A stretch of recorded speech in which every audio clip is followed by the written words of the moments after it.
One of the investments you have is PetroChina. Right. $3.3 billion or something, whatever it is. Or shares, I'm not sure what it is. No, the value of the investment would be a little under $3 billion now. We paid about $400 million.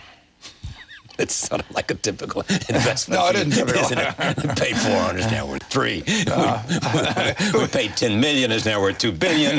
No, well, believe me, there's some others. Coca-Cola. No. Having said that, though, what you did at the annual meeting was interesting. Some people believe that Berkshire Hathaway should make investments or should divest investments in companies in China, especially in the oil business, because they say China, which buys a huge percentage of its oil in terms of the production of Sudan, and that you could influence the Chinese government if you would make a public statement by disinvesting in China, PetroChina. Yeah. PetroChina is 88% owned by the government of China, and the government of China is a big player in the Sudan. I think they buy 70% of their oil. They don't buy 70%. They may take 70% of the production of the Sudan. Yeah, okay.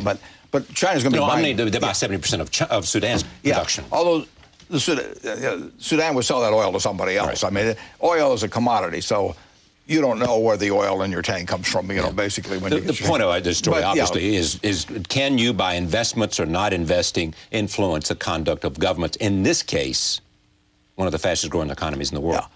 Yeah, I would say that the odds of anything I do changing the Chinese view of what they do, it's about like if anything I say changes the view of the United States government of doing what I do, or the Omaha City Council. I mean, in the end, you know, it would get a story. You know, Buffett does this and says so and so. But I actually wrote the head of PetroChina about 2 years ago because they were having a small issue of stock, which I didn't think was a good idea. I mean, I thought they should not dilute the stock. It was a small one.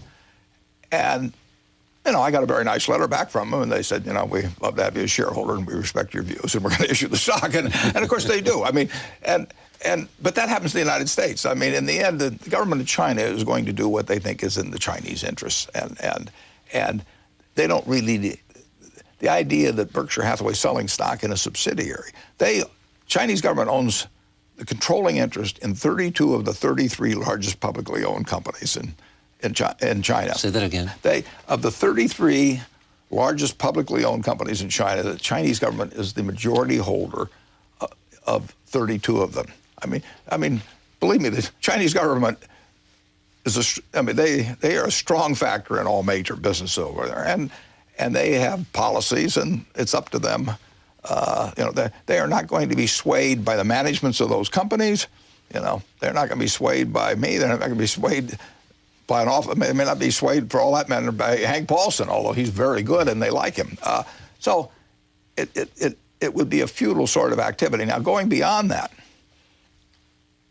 the Chinese government is a participant with the Sudanese in oil projects over there. If the Chinese government were to divest, they can't take the oil and go home. They can't take the pipelines and go home. They have to sell to somebody.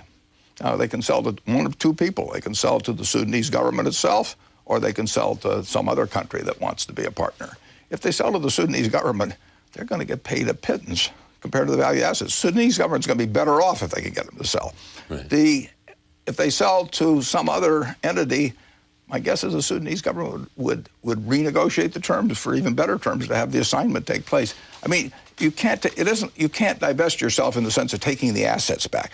400,000 barrels a day of oil are going to get produced in the Sudan. They're going to get sold, and frankly, the United States government would be unhappy if they weren't being sold, because that'd be 400,000 barrels of oil less in the supply of the world, and that would, if oil prices would go up, everybody in the United States would pay more for gasoline if they quit producing oil in the Sudan. I mean, it would take a significant amount of production out of the world supply, which is pretty tight now. Sure. You know, what's going on in Sudan is absolutely terrible, but the idea that a shareholder of PetroChina is going to change the Chinese government's policy, or that having China leave the Sudan would hurt the Sudanese government, those are very tenuous propositions. I tell you what looks like it did have an influence on the Chinese government was The Olympics. The Olympics. The Olympics. You know, I mean, that's just going to be their showcase, and they want to make sure. They care about the Olympics. You know, Huge. And so as soon as that began to hit the screen in terms of Darfur, the Chinese government went to Darfur and said, the prestige of China. I mean, it is. I don't think we can fully understand even. You know, I mean, we love having the Olympics here, maybe in Atlanta or something, but it has it's nothing like how they feel, I'm sure, about having the Olympics in Beijing. So. Let me talk about.